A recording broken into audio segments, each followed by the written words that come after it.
اعوذ باللہ من الشیطان الرجیم بسم اللہ الرحمن الرحیم اللہم صلی علی محمد وعلی آل محمد وبارک وسلم۔ ہماری آج کی گفتگو عورت کے مساجد اور عیدگاہ میں جانے کے بارے میں ہے۔ نبی کریم صلی اللہ علیہ وآلہ وسلم جب نماز پڑھایا کرتے تو آپ کے ساتھ جماعت میں عورتیں بھی شریک ہوا کرتی تھیں، اور صفوں کی ترتیب یہ ہوتی کہ سب سے پہلے اگلی صفوں میں مرد کھڑے ہوتے، ان کے بعد پیچھے بچے کھڑے ہوتے، اور سب سے آخر میں عورتیں کھڑی ہوتی۔ اور اسلام کا ابتدائی دور تھا تو احکام شرعیہ سیکھنے کے لیے عورتوں کو مسجد میں بلایا جاتا، اور عورتوں کو تاکیدی حکم تھا کہ وہ جماعت کے ساتھ آ کر شریک ہوں۔ اور ایسا موقع بھی دیکھنے میں آیا کہ مردوں کے ساتھ ساتھ 170 تک عورتیں بھی مسجد میں جماعت کے ساتھ شریک ہوئیں۔ اور جب عیدین کا موقع آتا تو نبی کریم صلی اللہ علیہ وآلہ وسلم تاکید کے ساتھ عورتوں کو بھی جماعت میں شریک ہونے کا حکم فرماتے، عیدگاہ جانے کا حکم ارشاد فرماتے، یہاں تک کہ جو عورتیں حیض والی ہوتیں انہیں بھی حکم ہوتا کہ وہ بھی عیدگاہ میں جائیں، لیکن وہ مصلی سے علیحدہ بیٹھیں، نماز پڑھنے والی جگہ سے وہ ایک طرف ہو کر بیٹھیں۔ ان عورتوں نے نماز نہیں پڑھنی ہوتی تھی، لیکن اس کے باوجود انہیں حکم تھا کہ وہ جائیں اور دوسری عورتوں کے ساتھ شامل ہو کے عیدگاہ میں جائیں، لیکن عیدگاہ کے نماز پڑھنے والی جگہ کے ایک طرف ہو کر بیٹھ رہیں۔ اور یہ نبی کریم صلی اللہ علیہ وآلہ وسلم کی طرف سے تاکیدی حکم تھا۔ اور جو کمواری بچیاں با پردہ دار جو بچیاں گھروں میں ہوتی تھیں انہیں بھی باہر نکلنے کا حکم تھا کہ وہ بھی جائیں اور عیدگاہ میں پہنچیں تاکہ وہ شرعی احکام کو سیکھ سکیں، اسلام کو سیکھ سکیں۔ اور عورتوں نے عرض کی کہ بعض اوقات کسی عورت کے پاس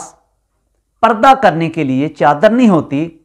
تو نبی پاک صلی اللہ علیہ وآلہ وسلم نے ارشاد فرمایا کہ ساتھ والی اسے اپنے ساتھ چادر میں لے لے، یعنی چادر میں چھپا لے۔ یعنی اتنا تاکیدی حکم تھا، اتنی تاکید تھی کہ تمام عورتوں کو عیدگاہ میں جانے کا حکم تھا، اور ساتھ جو حیض و نفاس والی عورتیں تھیں ان کو بھی جانے کا حکم تھا، اگرچہ انہیں نے نماز نہیں پڑھنی ہوتی تھی لیکن حکم تھا وہ بھی جائیں، لیکن جا کے نماز والی جگہ پہ نہ جائیں، ایک سائیڈ پہ ہو کر بیٹھ رہیں تاکہ وہ نماز کے اور اسلام کے جو احکام ہیں ان کو سیکھ سکیں۔ اور متفق علیہ حدیث پاک ہے کہ نبی کریم صلی اللہ علیہ وآلہ وسلم نے ارشاد فرمایا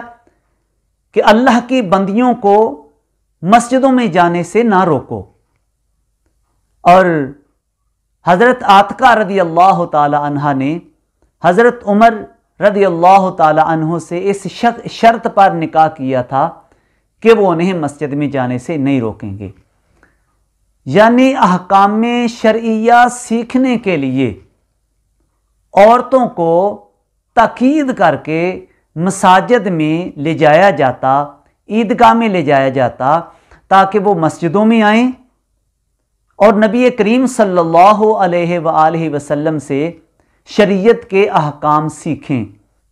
اور اسی طرح یہ سلسلہ چلتا رہا، عورتیں جماعت میں جا کے شریک ہوتی رہیں۔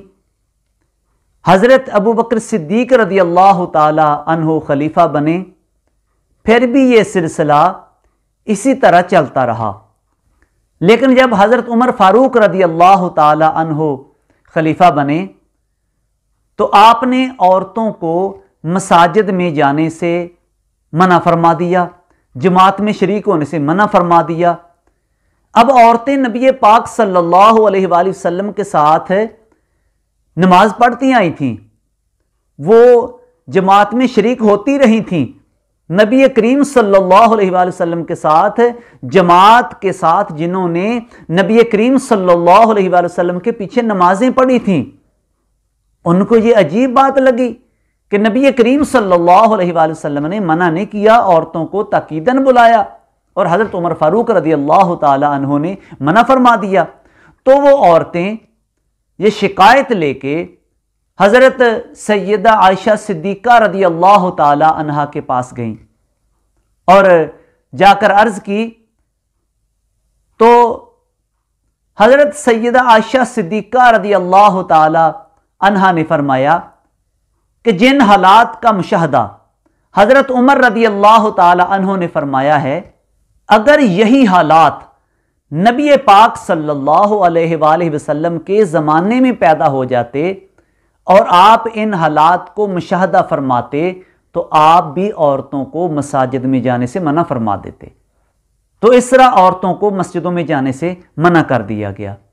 اور حضرت عبداللہ بن عمر رضی اللہ تعالی عنہ کے بارے میں ہے کہ جمعے کے دن آپ کھڑے ہو جاتے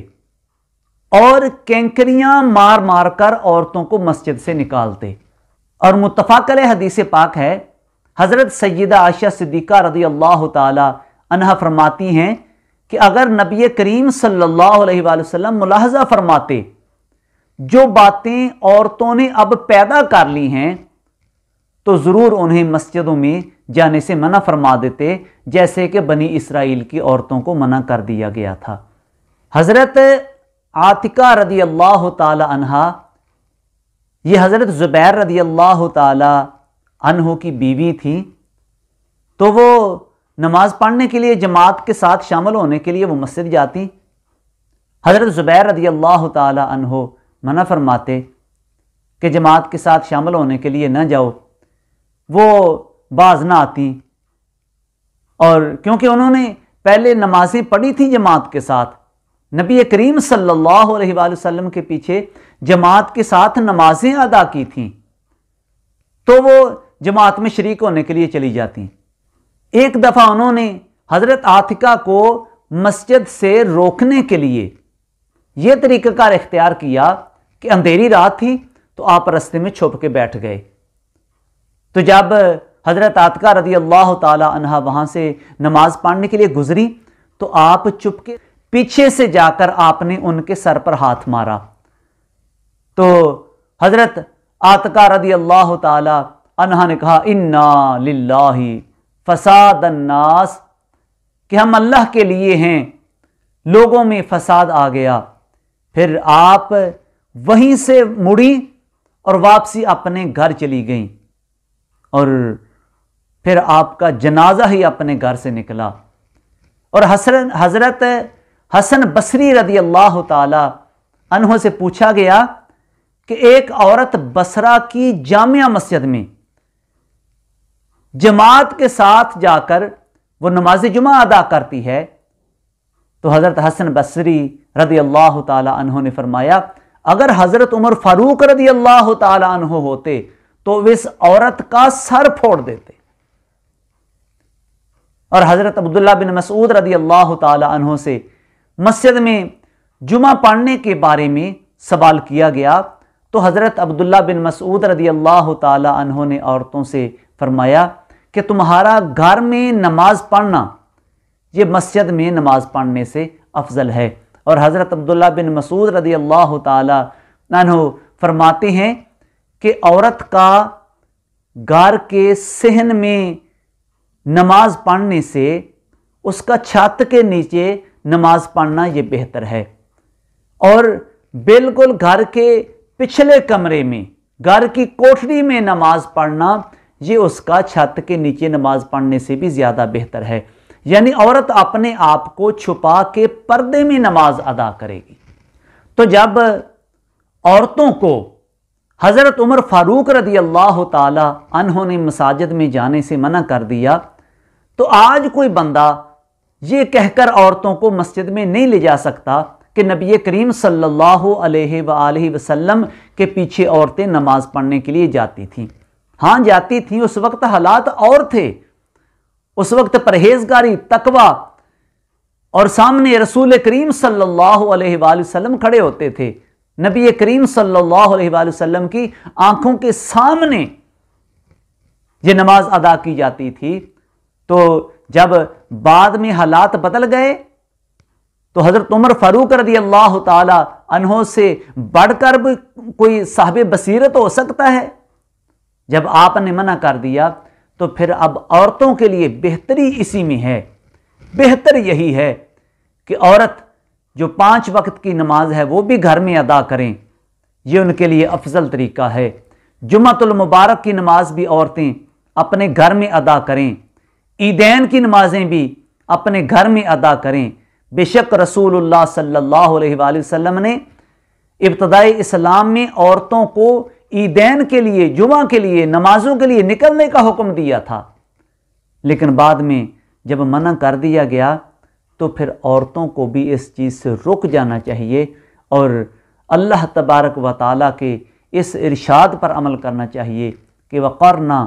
فی بیوتکن، کہ اپنے گھروں میں رہیں تو باہر نہ نکلیں۔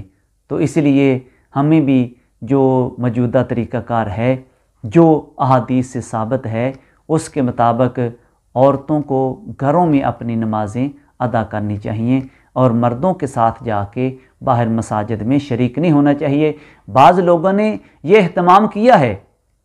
کہ مسجدوں میں عورتوں کے لیے علیحدہ جگہ بنا دی ہے۔ جب مسجد نبوی شریف میں حضرت عمر فاروق رضی اللہ تعالیٰ عنہ نے منع کر دیا تو پھر اب عورتوں کو باہر نکلنا اور مساجد میں جماعت کے ساتھ شریک ہونا درست نہیں۔